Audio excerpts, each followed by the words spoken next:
ለመንሳት የሚያስፈልገው ስለ ጌታችን ስለ ኢየሱስ ክርስቶስ ያለ የተስተካከለ ምልከታ ያስፈልጋል። ይሄ የተደረገውን ህይወት ለመግለጥ የመጀመሪያው የሚነግረን ኢየሱስን ማየት።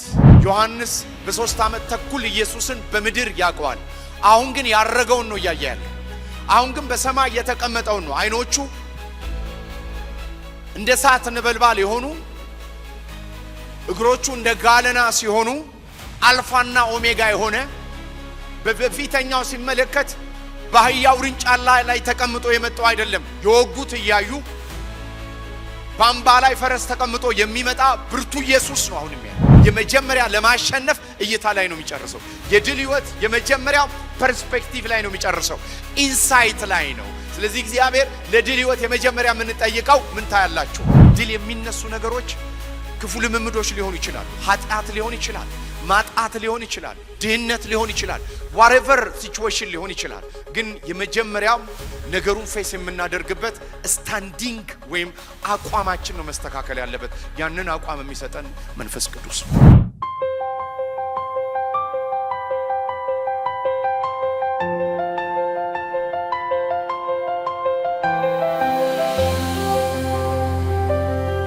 እግዚአብሔር ስም ብሩክ ይሁን።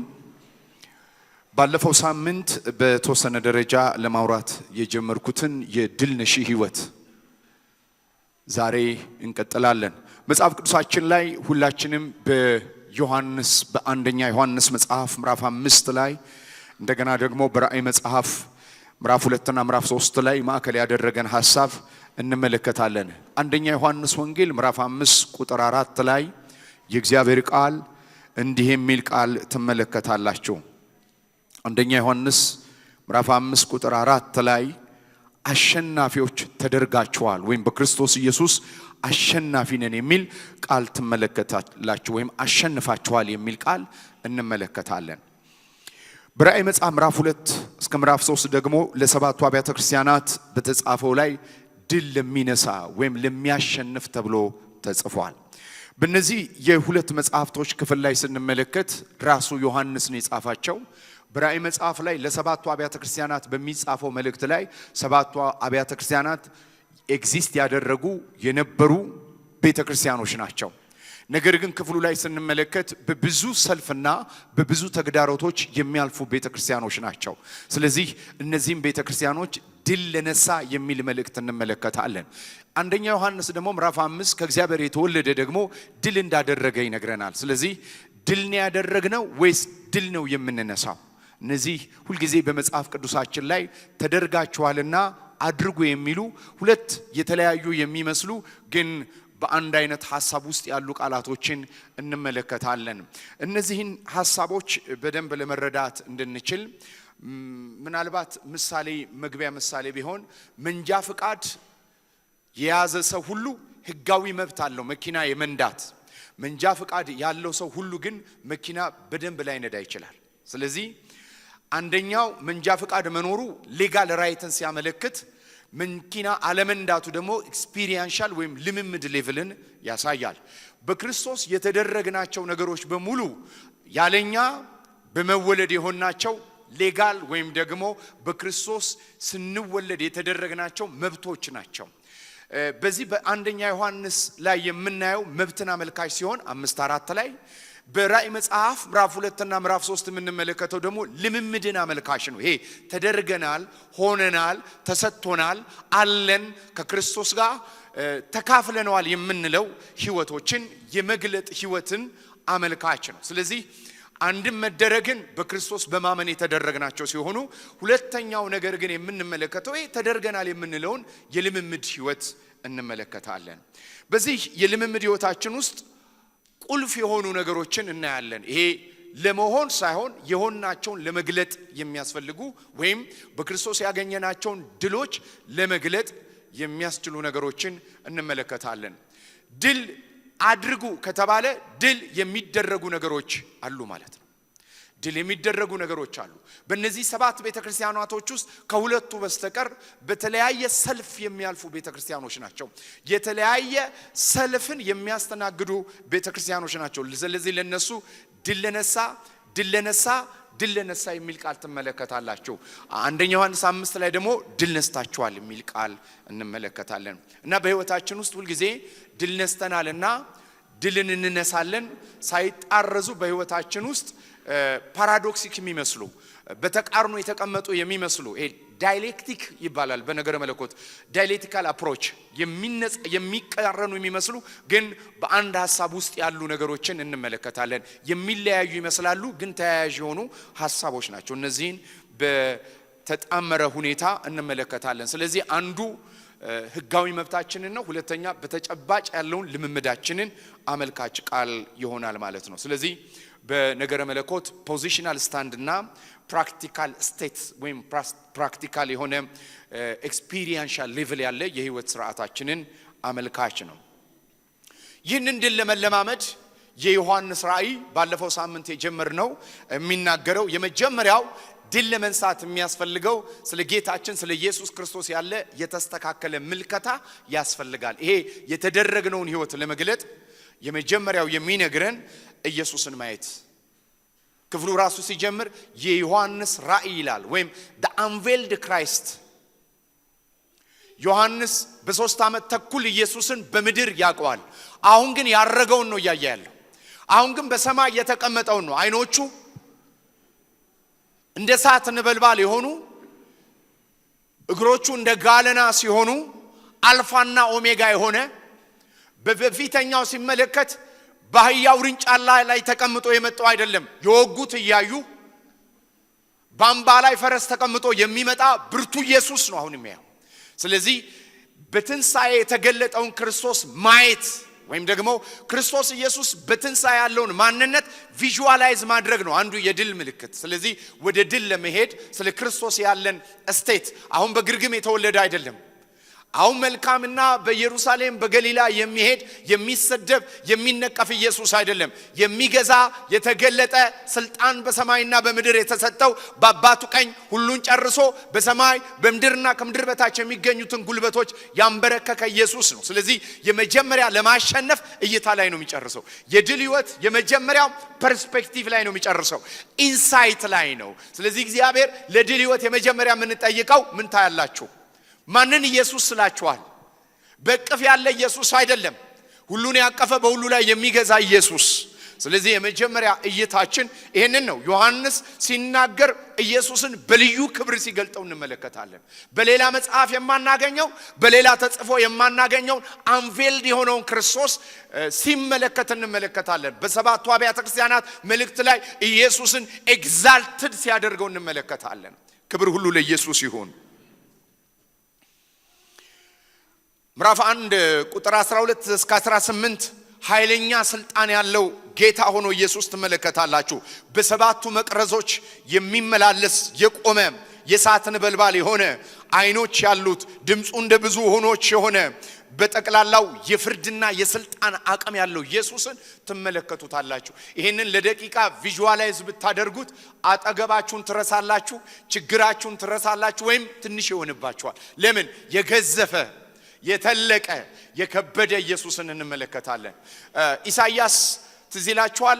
ኢሳይያስ ለ50 ምናምን ዓመት የገዛውን ይሁዳን ያስተዳድር የነበረውን ኦዚያንን በነበረበት ዘመን እንዲሁም በዝምድና አጎቱ የነበረን ሰው ጋር ህብረት የነበረው ሰው ነበር።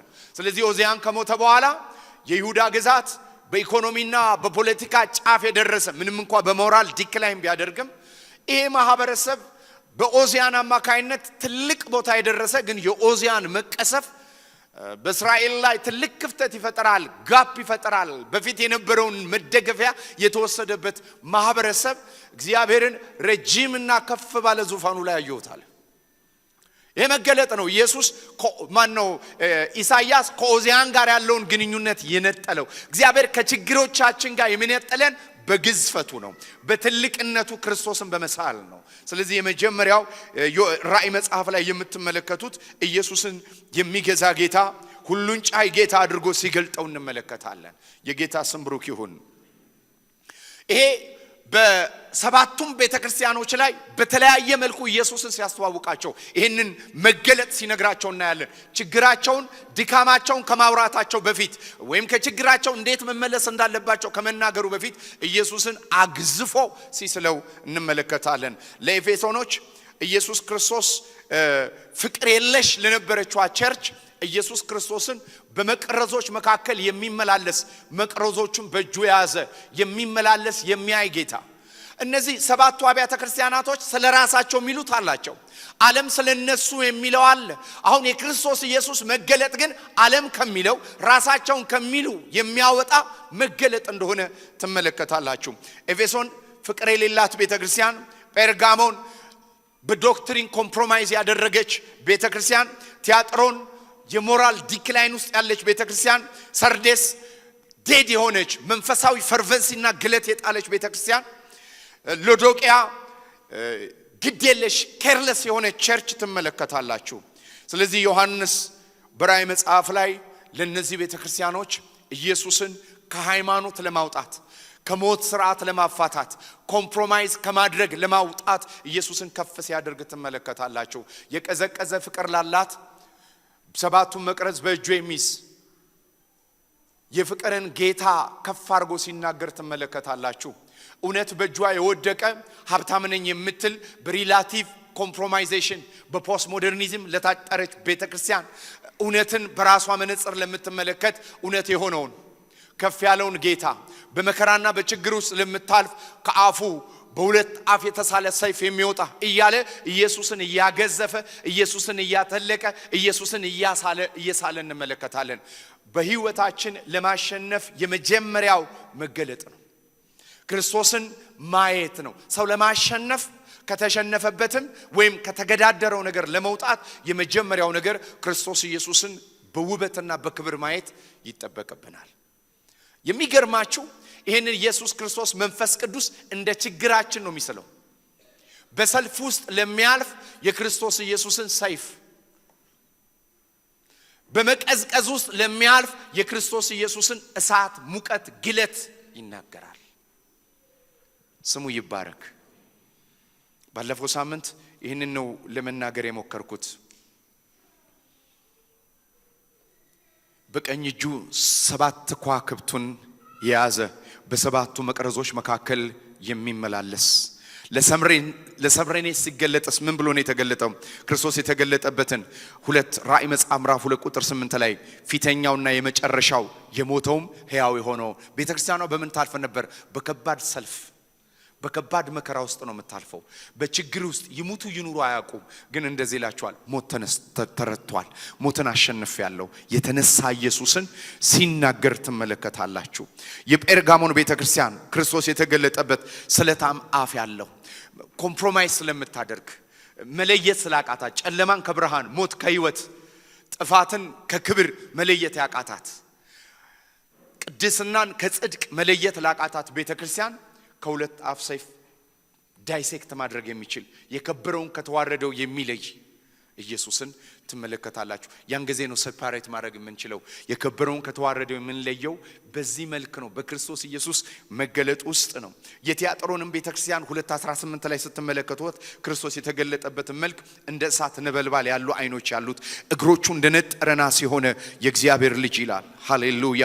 ስለዚህ መለኮታዊ ኦቶሪቲውን ትመለከታላችሁ። በቲያጥሮን ላይ ይሄንን ሲገልጥ ትመለከታላችሁ። የሰርዴስ ቤተክርስቲያን ምዕራፍ 3 ቁጥር 1 ላይ ክርስቶስ የተገለጠበት መልክ ሰባቱን የእግዚአብሔር መናፍስት 7 ከዋክብት የያዘ ይላል። ክብር ሁሉ ለኢየሱስ ይሁን። ስለዚህ 7 የሙላት የመደምደሚያ የመንፈስ ቅዱስን አቅም አመልካች ቃል እንደሆነ ታያላችሁ። የፊላደልፊያ ቤተክርስቲያን ምዕራፍ 3 ቁጥር 7 ላይ ክርስቶስ የተገለጠበት መልክ ቅዱስና እውነተኛ የሆነው የዳዊት መክፈቻ ያለው የሚከፍት ከእንግዲህ ማንም የማይዘጋ የሚዘጋም ከእንግዲህ ማንም የማይከፍት ንጉሳዊ ስልጣኑን የዳዊት ቁልፍን በእጁ የያዘ ኪንግሺፑን የሚያመለክት ነው።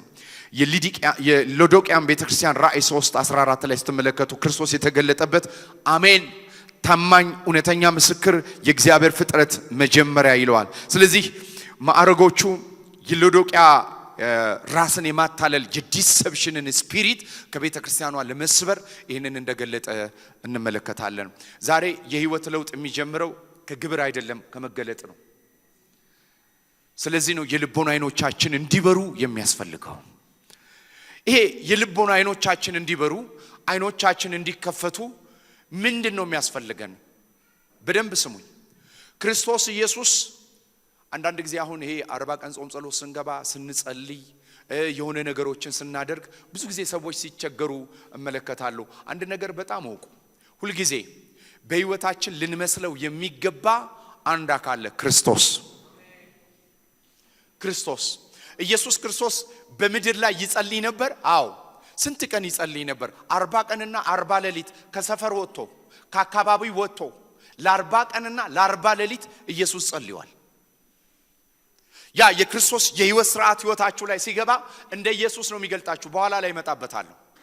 እንደ ልማድ የሆኑ ህይወቶች ኢየሱስ ነበሩት ይላል። ስለዚህ በህይወታችን ለውጥ የሚጀምረው ከሬቨሌሽን ነው፣ ከመገለጥ ነው። ይህንን መገለጥ እንዴት እናገኛለን ነው አሁን ገብቶናል። የኢየሱስ መገለጥ የህይወት ለውጥ ያምጣል። ባይ ዘ ወይ ንስሐ ማለት እግዚአብሔርን በክርስቶስ በኩል የተገለጠውን ነገር በማየት ያለ ያቅጣጫ ለውጥ ነው። አሁን ይሄንን ኢየሱስ እንዴት እንየው ነው? ዮሐንስ ያየውን ኢየሱስ እንዴት እንየው? ኤፌሶን ላይ ጳውሎስ አንድ ነገር ይለናል። የጥበብና የመገለጥ መንፈስ ባጭር አማርኛ ኢየሱስን በምድር ላይ የሚገልጠው አንድ አካል አለ፣ መንፈስ ቅዱስ። ይሄ መንፈስ ቅዱስ ኢየሱስን እንዲገልጥልን ደግሞ ምንድነው ቅድመ ሁኔታ ብትሉ ህብረት። ከመንፈስ ቅዱስ ጋር ባላችሁ ህብረት ልክ ነው ክርስቶስን የምታውቁት። መጽሐፍ ቅዱስ ሲናገር እንደዚህ ይላል፣ ያለ ክርስቶስ እግዚአብሔር አይታወቅም፣ ያለ መንፈስ ቅዱስ ኢየሱስ አይታወቅም። ለምን? እርሱ በመጣ ጊዜ ነው ከኔ ያለውን ወስዶ ይነግራችኋል። አሁን ኢየሱስን በባለቤትነት በመጽሐፍ የተጻፈው የፍጥረት ሁሉ ጌታ የሆነውን ኢየሱስ ያረገውን የከበረውን የሰራውን መናገር የሚችለው መንፈስ ቅዱስ ነው። እንደ ኤፌሶን አማኞች ግን ብዙ አማኞች መንፈስ ቅዱስ እንዳለ እንኳን ማያውቁ ሊኖሩ ይችላሉ። ኤፌሶን መጽሐፍ ቅዱስ ሲናገር በመጥምቁ ዮሐንስ አምነው የዳኑ የኤፌሶን ሰዎች ጳውሎስ መንፈስ ቅዱስን ተሞላችሁ ወይ ሲላቸው እንዳለ እንኳን እናቅም ይላሉ። ዛሬ መንፈስ ቅዱስን እንዳለ ማወቅ የሚለው ቃል መንፈስ ቅዱስ በነገረ መለኮት የሥላሴ አካል መሆኑን ማወቅ አይደለም፣ ህብረት ማድረግ ነው። መጽሐፍ ቅዱሳችን ሲናገር እግዚአብሔርን በፍቅር ኢየሱስ ክርስቶስን በጸጋ የተገለጠው በመንፈስ ቅዱስ ህብረት በኩል ነው ሪሌት የምናደርገው። መለኮታዊ ህብረት በመንፈስ ቅዱስ በኩል ነው የሚገለጠው። ስለዚህ ከእግዚአብሔር መንፈስ ጋር ባላችሁ ህብረት መጠን ክርስቶስ ኢየሱስን በክብሩና በኃይሉ ታዩታላችሁ። ከመንፈስ ቅዱስ ጋር ባላችሁ ግንኙነትና መነካካት ኢንካውንተር ነው ልታዩት የምትችሉት። ሰሞኑን ስንጸልይ በያዕቆብ ጸሎት ነበር የምንጸልየው። ያዕቆብ በከብት ተባርኳል፣ ኤንጀሊክ ሚኒስትሪ አግኝቶታል። እንደገና ደግሞ በቤተል የተገለጠ ብዙ ስርዓቶችን ብዙ የእግዚአብሔርን ተአምራቶች አይቷል። በያቦቅ ሸለቆ ግን ከብቶችን ወደ ማዶ አሻገረና ይላል ካልባረከኝ አለቅህም። ይሄ ሁሉ የቀንድ ከብት ይዞ ይሄ ሁሉ ነገር ይዞ ካልባረከኝ አለቅህም። የትኛውን በረከት ነው የፈለገው? ሰውነቱ ድኖ የሚቀርበት በረከት፣ ከእግዚአብሔር ጋር ያለ የኢንካውንተር መነካካት። ኢየሱስ ስሙ ይባረክ። ከኔ ጋር ናችሁ? ዛሬ የእግዚአብሔር ቅዱሳን አንድ ነገር ልንገራችሁ። መንፈሳዊ ነገር መረጃ አይደለም። መንፈሳዊ ነገር ልምምድ ውስጥ ለመግባት ከፈለጋችሁ የመጀመሪያ የሚቀድመው በመንፈስ ቅዱስ ወዳለው መገለጥ ነው። ራሱ ጳውሎስም በፕሮቶኮል ደረጃ ይሄንን ያደረገው ለኤፌሶን ሰዎች ምዕራፍ 1 ላይ ሲናገር በሰማያዊ ስፍራ ስለተባረኩበት ስለ ብዙ ነገር ከተናገረ በኋላ ግን እንዲለማመዱት እርሱን በማወቅ የጥበብና የመገለጥ መንፈስ አስፈላጊ ነው ሲል እንመለከታለን። መንፈስ ቅዱስን አጠገባችሁ ያለውን ሰው መንፈስ ቅዱስን በልምምድ ደረጃ ታቆታላችሁ በሉት እስቲ። ታቆዋለህ በሉት እስቲ። መንፈስ ቅዱስን በልምምድ ደረጃ ካወቅነው ሶስት ነገሮች በህይወታችን አንኳር ነጥቦችን እናያለን። አንኳር ነጥቦችን ልንገራችሁ። መንፈስ ቅዱስ ጓደኛችሁ ከሆነ ሶስት ነገር በህይወታችሁ ይሆናል። አንደኛው የሚሆናችሁ ስትወጡና ስትገቡ ከመንፈስ ቅዱስ ጋር ትገባላችሁ፣ ትወጣላችሁ። ለምሳሌ አንድ ሰው በተደጋጋሚ ከአንድ ሰው ጋር ሲወጣና ሲገባ ካያችሁት ምንድናቸው ይተላላችሁ? ጓደኛ ማቾች ናቸው። የእንትና ጓደኛ ማን ነው ስትባሉ አስቱም። ለምን? አብሮ ይገባል ይወጣል።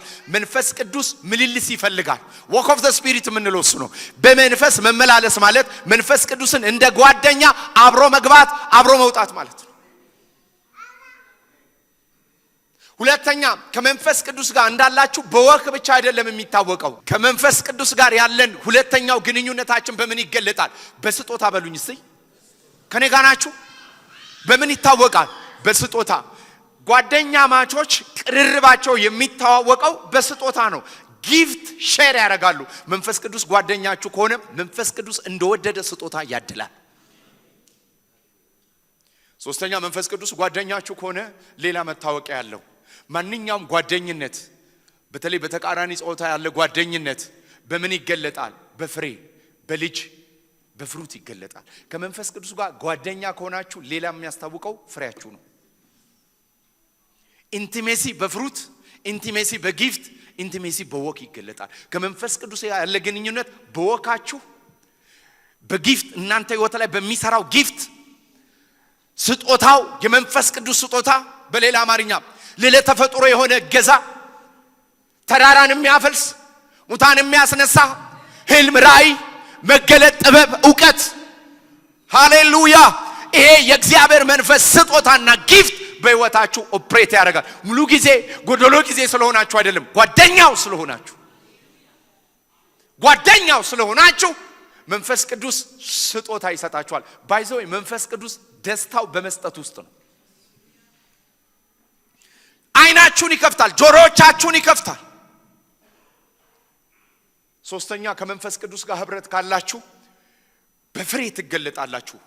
ማንንም ሰው ከማንንም ሰው ጋር ከሚውለው ሰው ጋር ካራክተር ሼር እንደሚያደርግ መንፈስ ቅዱስም በካራክተር ሼር ታደርጉታላችሁ። ትዕግስት፣ በጎነት፣ መልካምነት። መንፈስ ቅዱስ ጓደኛችሁ ከሆነ ከመንፈስ ቅዱስ ጋር ኢንካውንተር ካላችሁ በዚህ ይገለጣል። ዛሬ የኤፌሶን መልእክት ሐዋርያው ጳውሎስ ወደ ኤፌሶን በገባ ጊዜ ሐዋርያ ሥራ ምዕራፍ 19 ላይ መንፈስ ቅዱስ እንዳለ እንኳን አናውቀውም። ዛሬ በቤተ ክርስቲያን ውስጥ መንፈስ ቅዱስ እንዳለ የማያውቅ ብዙ ትውልድ አለ። ዛሬ ልንገራችሁ፣ መንፈሳዊ ልምምድ ተብሎ የሚጀመረው ከመንፈስ ቅዱስ ነው። መንፈሳዊ ልምምድ ከመሞከር ከመኮረጅ አይጀመርም፣ ከመገለጥ ነው። መገለጥን የሚሰጥ ደግሞ መንፈስ ቅዱስ ነው። ሰው ከእግዚአብሔር መንፈስ ጋር ባለው ህብረት ልክ ነው መገለጥን የሚሰጠው። እንደው አንዳንድ ጊዜ ቀደምት የሆኑ የነገረ መለኮት ምሁራን አስተማሪዎችን አስተምሩ። አሁን ለምሳሌ ዛሬ ላይ አምጥታችሁ የጆን ኬልቪንን ትምህርት ብታስተምሩ፣ የሉተርን ትምህርት ብታስተምሩ ጥሩ ነው። ዶክትሪን ናቸው፣ የአባቶቻችን ትውፊቶች ናቸው። ግን አንድ ነገር ልንገራችሁ፣ ለነሱ በዛ ሁኔታ ሲገለጥ በዛ ዘመን ያለውን ተግዳሮት መጥቶበታል እግዚአብሔር። ዛሬ እግዚአብሔር ምድሪቷ ላይ ያለውን ትውልዱ ላይ ያለውን ነገር ለመግፈፍ መንፈስ ቅዱስ ጓደኛችሁ ከሆነ ማምለጫ ይሰጣችኋል፣ ስጦታ ይሰጣችኋል፣ ኃይልን ያስታጠቃችኋል። ዛሬ የእግዚአብሔርን መንፈስ በማወቅ ውስጥ ነው ህይወት ያለው። ስለዚህ ነው መጽሐፍ ቅዱሳችን ሲናገር ይሄንን ነው የሚነግረው። መንፈስ ቅዱስ ካልከበረ ኢየሱስ አይገለጥም። ይሄ መንፈሳዊ የሥላሴ አሰራር ነው። ለምሳሌ ወንጌል ስለሰማን ብቻ አይደለም የዳን ነው። የሰማነው ወንጌል በልባችን ሆኖ መንፈስ ቅዱስ ስላበራው ነው። በጨለማ ላይ ብርሃን ይሁን ስላለ ነው መንፈስ ቅዱስ ብርሃኑ ያገኘን። ዛሬ ለብርሃን ተጋላጭ የሚያደርግ የእግዚአብሔር መንፈስ ህይወታችንን ይንካ። ክብር ሁሉ ለኢየሱስ ይሁን። ስለዚህ አንዱ ዮሐንስ በጣም ከባድ ነው። ሰባቱ ቤተክርስቲያን አይደለም እሱ የሚያልፍበትም እስራትና ቀንበር በጣም ከባድ ውስጥ ነው ያለፈው። ነገር ግን አንዱ አካባቢና ሰፈራቸውን ይኸውላችሁ፣ እውነተኛ ማሸነፍ የሚጀምረው ከአካባቢ ለውጥ አይደለም፣ በውስጥ መልከታ ለውጥ ነው። ቀድመን የምንሸነፈው እኮ ከውጭ አይደለም፣ ውስጣችን ነው የሚሞትብን፣ ውስጣችን ነው የሚደክምብን። ተራራ አይቶ የሚፈራው ውስጣችን ነው። ደከመኝ የሚለው ውስጣችን ነው። ሁኔታን አይቶ የሚቀዘቅዘው ውስጣችን ነው። ግን የመጀመሪያ ደግሞ መነሳት የምንነሳው የውስጥ መነሳት ነው። ጢሞቴዎስ በእንዲህ አይነት ችግር ውስጥ ለሚያልፈው ጢሞቴዎስም ጳውሎስ ሲመክረው እንደዚህ ነው ያለው፣ እጅ በመጫን ባንተ ላይ የተሰጠውን ስጦታ ምን አድርግ ነው የሚለው፣ አንቀሳቀስ አመድ ምናምን ካለበት አርገብግበው ይንቀስቀስ ስለዚህ የመንፈስ ግለትን አለመጣል ነው ወደ መገለጥ ይዞን የሚገባው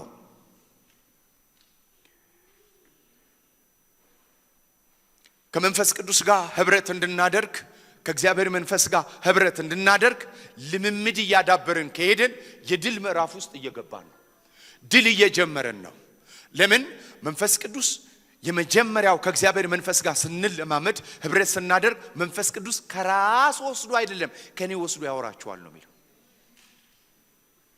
ከማ ያወራችኋል ከኔ ወስዶ ይነግራችኋል አሁን ብዙ ጊዜ እግዚአብሔር ፀሐይ ማቆሙን በመጽሐፍ አናቀም እንዴ እናቆማለን መንፈስ ቅዱስ ግን አሁን እግዚአብሔር ፀሐይ ያቆማል ባህር ይከፍላል ሙታን ያስነሳል ሲላችሁ በመንፈስ የውስጥ ሰውነታችሁን በድምጽ ሲያሸንፍ የመጀመሪያው ነገር በትክክለኛ ምልከታ ላይ መቆም ትጀምራላችሁ አንደኛው ትልቁ ችግር እይታችንን ነው የሚያሸዋረረው ነገርን ትልቅ አርጎ እግዚአብሔርን ዝቅ የሚያደርግ ነው ችግር ባይዘወይ ይሄ ክፍል ላይ ድል የሚነሱ ነገሮች ክፉ ልምምዶች ሊሆኑ ይችላሉ ኃጢአት ሊሆን ይችላል ማጣት ሊሆን ይችላል ድህነት ሊሆን ይችላል whatever situation ሊሆን ይችላል ግን የመጀመሪያው ነገሩን ፌስ የምናደርግበት ስታንዲንግ ወይም አቋማችን ነው መስተካከል ያለበት ያንን አቋም የሚሰጠን መንፈስ ቅዱስ ነው መንፈስ ቅዱስ ነው መንፈስ ቅዱስን ካወቃችሁት በላይ ኢየሱስን ልታውቁት አትችሉ መንፈስ ቅዱስ በመታቁትና በመተለማመዱት ልክ ነው ክርስቶስን የምታቁት የመጀመሪያው እሱን ያደረገው በጌታ ቀን በመንፈስ ነበርኩ አለ ይሄ በመንፈስ የነበረበት ልምምድ አልፋና ኦሜጋ የሆነው አይኑን እግሩንና እጁን በመንፈስ የሆነበት ጊዜ ላይ ገለጠው ከዛ መጽሐፍ ሲናገር እንደዚህ አለ መከራው አጥወለወለኝ አይደለም የሚለው በፊቱ ካየውት ክብር የተነሳ መቆም አቃተኝ ገዘፈብኝ ተወሰደ ተመሰጠ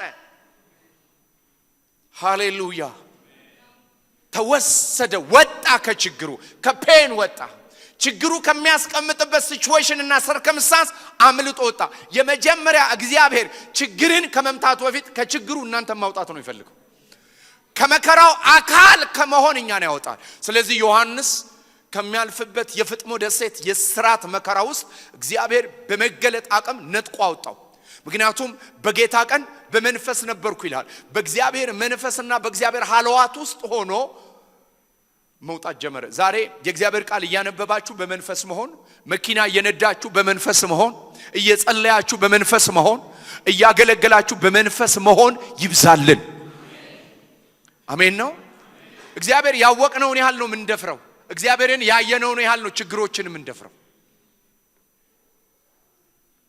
የጌታ ስም ብሩክ ይሁን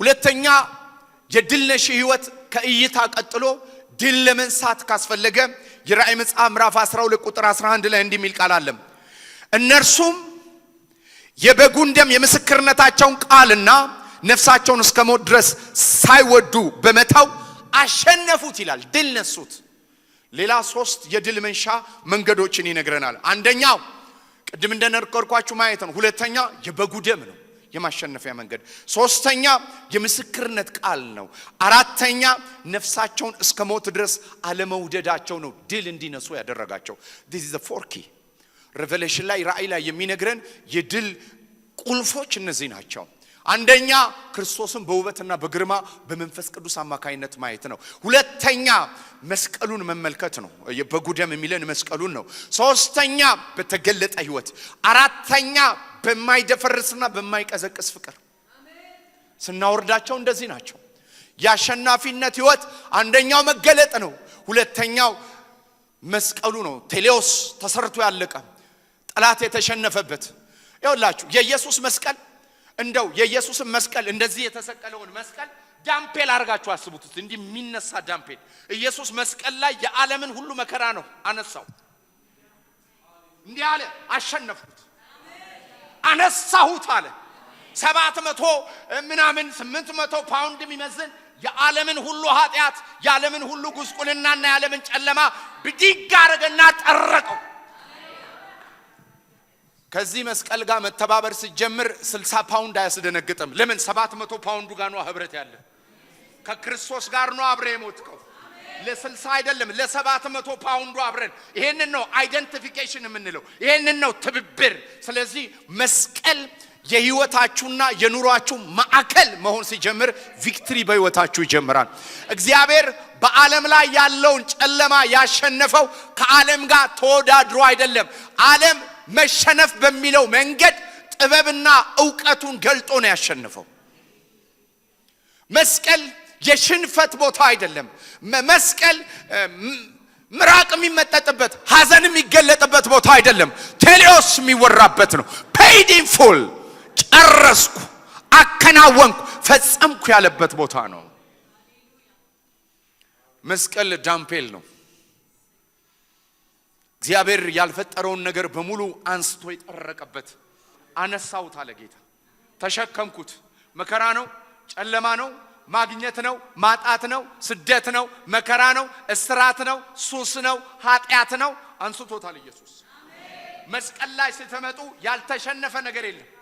በስምና በካታሎግ ኢየሱስ አንስቶ ጠርቋቸዋል።